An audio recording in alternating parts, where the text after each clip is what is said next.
This video is sponsored by BOYA. All opinions are my own. This right here calls itself the world's first AI transformable mini microphone. Let's see if it can live up to this statement. For quite some while I was stuck in decision paralysis. Do I go for a professional shotgun microphone or do I go for an easy to use lapel mic? I couldn't decide and honestly I started to feel a bit frustrated.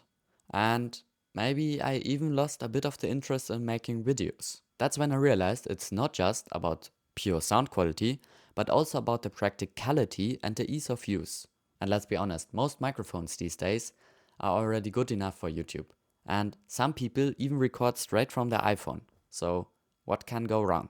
So when Boya reached out to me, I thought, why not try something different? Instead of buying a $300 professional microphone, let's try this $130 transformable microphone, which is easy to set up, so I can jump right into content creation. Right now, I'm using the Boyamic as handheld mic. But this is only the default form. It can also sit on your desk as a podcast mic. You can mount it like a shotgun mic on your camera. And here's the magic. If you remove the windscreen, you will find two wireless clip-on mics hidden inside. Clip them on your shirt and you're ready to go. While the two transmitters are in the case or in handheld form, they will be charged. And handheld gives you up to 30 hours of battery life. If you take them out and use them as clip-ons, they still hold up to 6 hours. Now let's talk about the build quality. When I first took it out of the box, it felt surprisingly heavy. And it feels way more premium than I thought.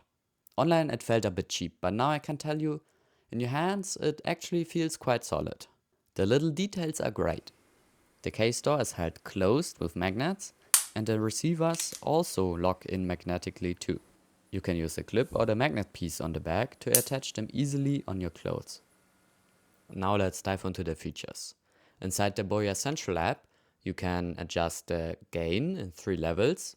I usually leave it in the middle because it's already balanced quite good.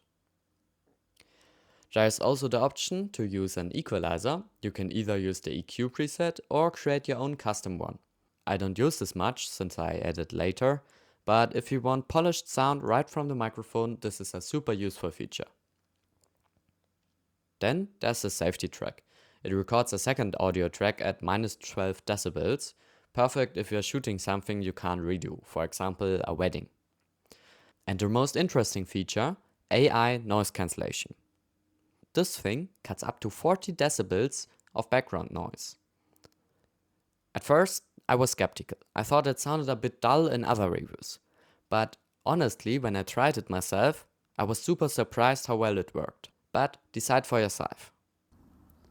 So let's test out the AI noise cancelling feature from our microphone.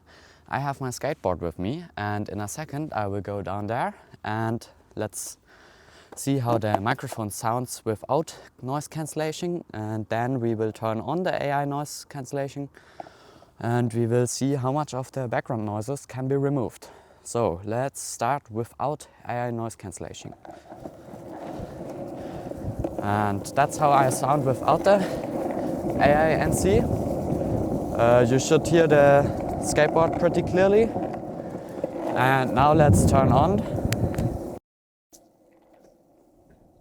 And now you should hear me without the background noises.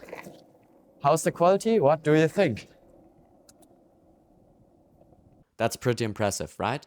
But before we have a look at all the included gear, let's see how each form of the microphone compares next to each other. Let's test how each form compares in the same conditions. Let's test how each form compares in similar conditions. Let's test how each form performs under the same condition. I prefer the lapel and the handheld version, mostly for the convenience. But do you hear any differences in the other forms of the microphone? And one thing I noticed was that if you put the microphone on top of your camera, the camera mounted form, it is not a shotgun microphone. It's just the same polar pattern as I'm using right now with the handheld form. So don't confuse that. And now let's see what's in the box. Unboxing felt like a little journey. You open the case and the transmitters are kind of sleeping inside. Take them out and they light up ready to go. Depending on which version you buy, you will get a USB-C receiver a lightning receiver, or a camera receiver. And everything comes in this surprisingly nice pouch. And if you have a closer look, the zipper has this extra protection against water damage. On a side note, if you want to use the microphone for podcasting, there's also a tripod you can grab for 20 bucks. And I think it's worth it. The ball head is completely metal and the feet are from plastic, but they are not like cheap plastic, they are quite good quality plastic. So the whole concept is one microphone, 4 different forms and super portable. And the best part is the microphone is so small that it would fit into your pencil case. Just don't mix it up.